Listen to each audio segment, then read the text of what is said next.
Kejadian pasal 25. Keturunan Abraham dari Ketura. Abraham mengambil pula seorang istri namanya Ketura.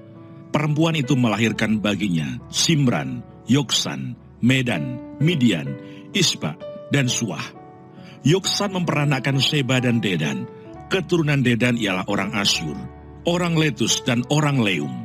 Anak-anak Midian ialah Eva, Efer, Henoch, Abida, dan Eldaa. Itulah semuanya keturunan Ketura.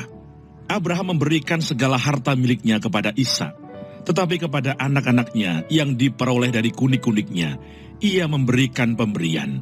Kemudian ia menyuruh mereka, masih pada waktu ia hidup, meninggalkan Ishak anaknya dan pergi ke sebelah timur, ke tanah timur. Abraham meninggal dan dikuburkan. Abraham mencapai umur 175 tahun. Lalu ia meninggal. Ia mati pada waktu telah putih rambutnya, tua dan suntuk umur.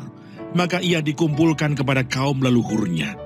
Dan anak-anaknya, Ishak dan Ismail, menguburkan dia dalam gua Makpela, di padang Efron bin Sohar, orang Het itu, padang yang letaknya di sebelah timur Mamre, yang telah dibeli Abraham dari Bani Het. Di sanalah terkubur Abraham dan Sarah istrinya. Setelah Abraham mati, Allah memberkati Ishak anaknya itu, dan Ishak diam dekat sumur Lahairoi. Keturunan Ismail. Inilah keturunan Ismail, anak Abraham, yang telah dilahirkan baginya oleh Hagar, perempuan Mesir, hamba Sarah itu. Inilah nama-nama anak Ismail, disebutkan menurut urutan lahirnya. Nebayot, anak sulung Ismail.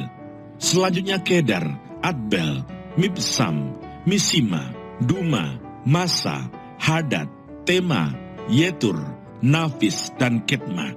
Itulah anak-anak Ismail, dan itulah nama-nama mereka, menurut kampung mereka, dan menurut perkemahan mereka, 12 orang raja, masing-masing dengan sukunya.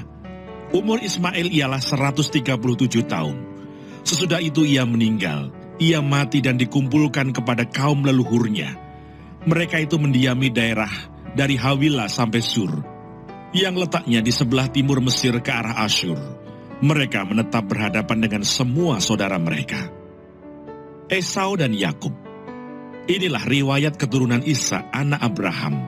Abraham memperanakkan Ishak, dan Ishak berumur 40 tahun ketika Ribka anak Betuel orang Aram dari Padan Aram, saudara perempuan Laban orang Aram itu, diambilnya menjadi istrinya.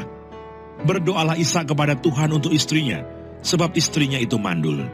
Tuhan mengabulkan doanya, sehingga Ribka istrinya itu mengandung.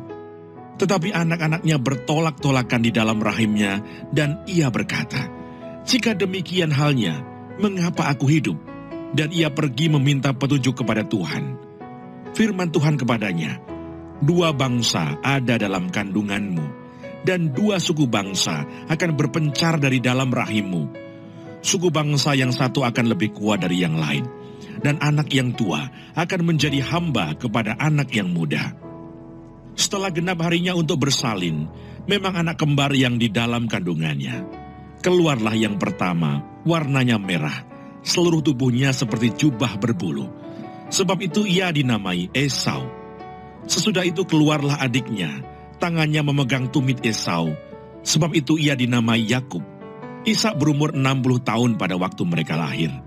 Lalu bertambah besarlah kedua anak itu.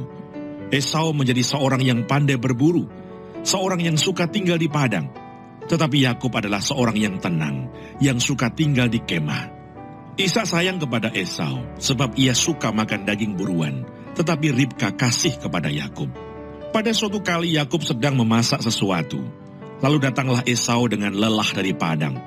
Kata Esau kepada Yakub, "Berikanlah kiranya aku menghirup sedikit dari yang merah-merah itu, karena aku lelah." Itulah sebabnya namanya disebutkan Edom. Tetapi kata Yakub, "Jualah dahulu kepadaku hak kesulunganmu." Saud Esau, "Sebentar lagi aku akan mati. Apakah gunanya bagiku hak kesulungan itu?" Kata Yakub, "Bersumpahlah dahulu kepadaku." Maka bersumpahlah ia kepada Yakub, dan dijualnyalah hak kesulungannya kepadanya. Lalu Yakub memberikan roti dan masakan kacang merah itu kepada Esau. Ia makan dan minum, lalu berdiri dan pergi. Demikianlah Esau memandang ringan hak kesulungan itu.